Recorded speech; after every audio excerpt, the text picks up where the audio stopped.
और अभी आपको अफसोसनाक खबर देते चले, कोयटा के इलाके सरियाब रोड पर धमाका हुआ। धमाके के नतीजे में 2 एफसी एहलकार जख्मी हो गए। धमाके की आवाज के फौरी बाद पुलिस को जाए वुकुआ पर तलब कर लिया गया। आपको बताएं, पुलिस ने इलाके को घेरे में लेकर शवाहिद इकट्ठे करना शुरू कर दिए। पुलिस हुकाम का कहना है कि खुशकिस्मती से धमाके में कोई जानी नुकसान नहीं हुआ। अलबत्ता धमाके की नोयत का पता लगाने की कोशिश की जा रही है, जबकि बम डिस्पोजल स्क्वाड को भी तलब कर लिया गया।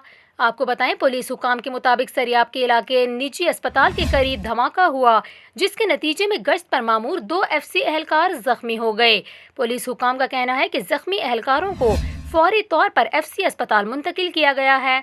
हुकाम के मुताबिक धमाका सड़क के किनारे नस्ब किया गया था।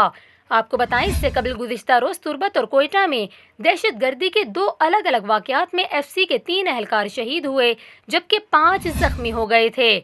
आपको बताएं, ISPR के मुताबिक शहीद होने वालों में सैयद हुसैन शाह, सिपाही फैसल महमूद और सिपाही नुमानुर रहमान शामिल हैं।